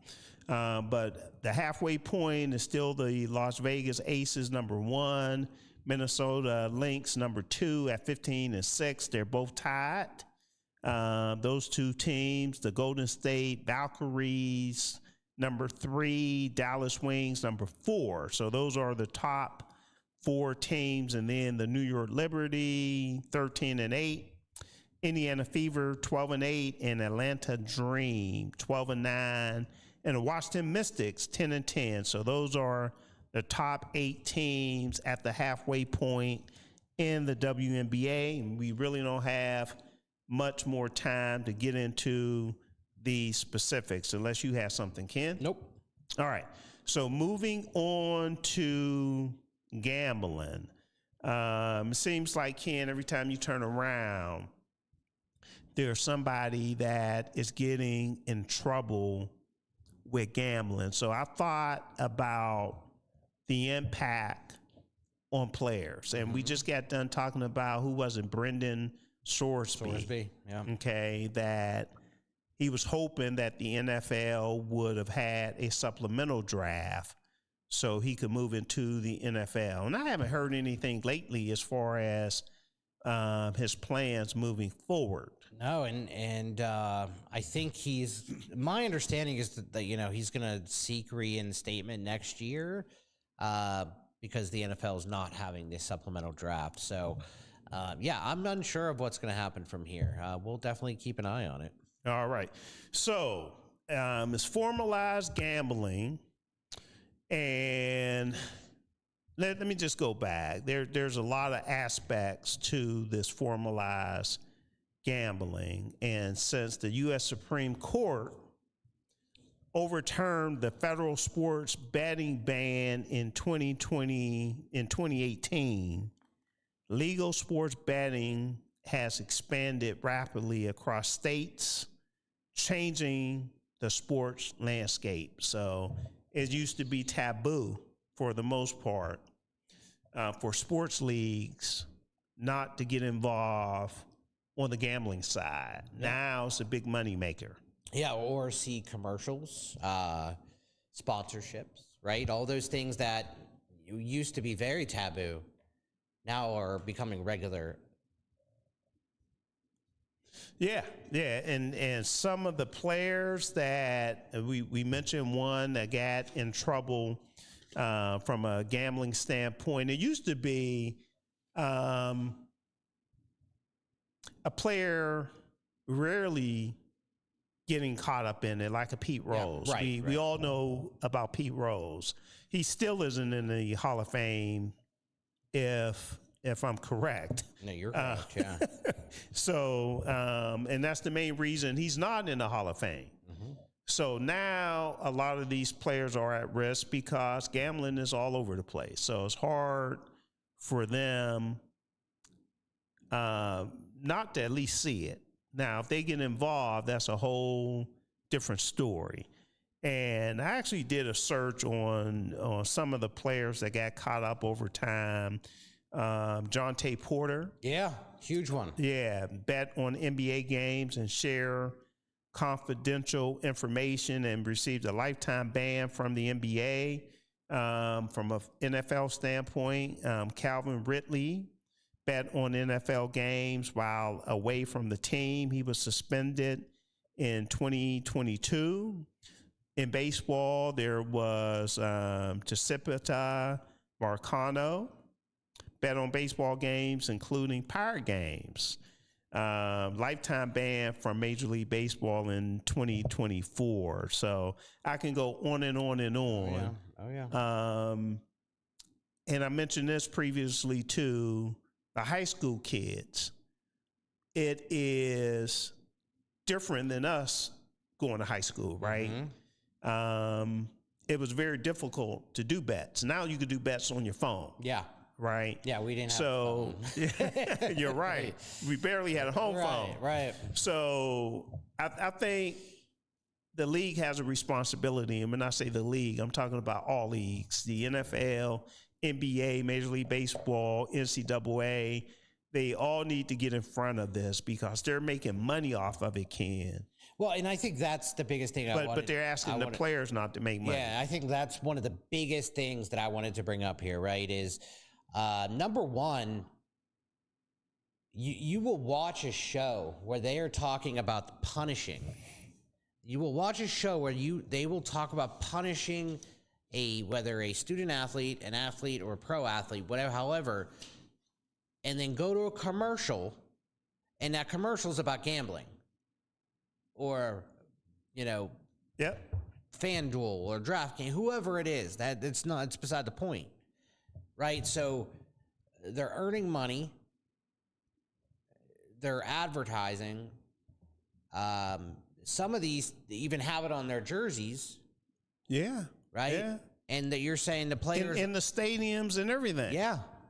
And then, on the flip side of that, player harassment levels have gone through the roof because Joe Schmo lost $5 or, and we have a text I have to get in here too, but go ahead. And Tony over here lost $100 million or something on a bet, or Joe Schmo lost $5 on a bet, and they all take it the same way and are harassing players, right? Yep. There's so many angles to this. It is. And I don't have any confidence in the NCAA, especially, getting in front of this. Yeah. They have so many so many problems right now. They're just starting to pay their players. These players now, and that's out of hand. Yeah. There's no control over that as well. No governance, no control, nothing. We should probably do a whole show on this instead of it being a topic. Oh, absolutely. But we could agree, and we'll have to end it with this because of the interest of time. We'll end it with this, and we'll probably run 5 minutes over so we could do a proper wrap up. Yeah. But something needs to be done. Very much so. Because if not, it will just continue to get worse. And I hate to say the little guys, but I'm trying to keep everything in perspective, right? The non-owners, maybe I should say that, are the ones that will get hurt the most. And I truly believe that there is unique irony in all of this situation, right? Sports betting has never made professional sports more popular. Yeah, and exactly. And television ratings, fan engagement, all of it, right? Yeah. All the sportsbook partnerships that are out there have all benefited from this. Yeah. But at some point, the players are going to have to say, we need a cut of that. Well, they are getting a cut. That's why the salary caps continue to go up. But to them, like, the salary cap is a salary cap, right? To them, I think it's like, hey, we need to separate this somehow. There just needs to be some kind of solution. And I'm just thinking off the cuff here, right? Of things need to be done. If not, it'll get worse. It's only going to get worse. All right. So we're at 7:59, and we're going to go an extra 5 minutes. Matter of fact, it's 8 o'clock now. We're going to go an extra 5 minutes so we could get everything in. I want to get this text in from Linda. Is Coco Gauff's ability to win a grass tournament without actually playing grass-style tennis a stroke of tactical genius or something else? I think, Linda, that is more experience, okay? Kim mentioned that she started professionally around 15, and I think as you play these tournaments, you start to understand how you can play each one of the tournaments. If it's clay, if it's grass, or whatever other surface is out there. So I think the experience is really helping Coco Gauff. So hopefully she'll be able to continue to win and win it all. All right, so we'll move on. Let's wrap this thing up. Ken, did we cover all the topics that we had on our sheet? We sure did. Excellent. So I'll throw it over to you for wrap up. Absolutely. What a week. I mean, it's been an incredible week in the NHL. There's been a lot of things happening. We've been busier than ever, and it's the off season, right? So imagine what the in season is like. And, as we grow here at Pittsburgh's DSEN, I mean, we're in a very unique time of growth right now. But as we grow, we just want to make sure that we continue to keep our eye on why we're here, and that's for all of our listeners, right? And we truly mean that. We really enjoy our engagement with you. Please engage, please share, please help us grow. We don't ever sell you anything. We don't ask for anything. All we ask for is click subscribe. That's your way of supporting us. So, but as I wrap up here, just want to take a moment to recognize that everything we do is bigger than sports. And I know anyone who has listened to this before, I know you've heard this before, but I'm a big advocate of supporting families with autism. And I will always promote advocacy and community and making sure that we provide connection to anyone that has, any need for supports. So, if anyone is looking for resources or even a network that understands the journey, please reach out to us here at Pittsburgh's DSEN. Being a parent, being a family member, it is extremely difficult, and we want to make sure to help you. So we'll get you in contact with a great team. Excellent. Thank you, Ken. A few announcements here. For those that like to travel, there's a cruise going down here at Pittsburgh's DSEN. Yes, indeed. You could come cruise with us. We are going cruising on the Eastern Caribbean, November 7th through the 14th. So you could get more information on our website. Also, directly after our show on the radio stream, pghdscn.com, you could check out, you could listen to the best of soulful music that will be on until midnight tonight. So if you're on the YouTube side and you're listening, go to pghdscn.com. If you're on the radio stream, just hold tight and you'll be able to check it out. If you're listening to the recording, click over, take a look at the radio schedule and see what's playing and listen to that too. We always have something good for your soul. And remember, the best way to stay up to date with Pittsburgh's DSEN is to subscribe. It is absolutely free, and it will keep you updated on all of our 24/7 programming, soulful music, Pittsburgh sports talk, and lifestyle programming. It's all right here on Pittsburgh's DSEN, the place for soul. Thanks for listening to Soul Tape, and come back and join us again next week. We are here every Tuesday from 6 to 8 p.m. Everybody be blessed and take care.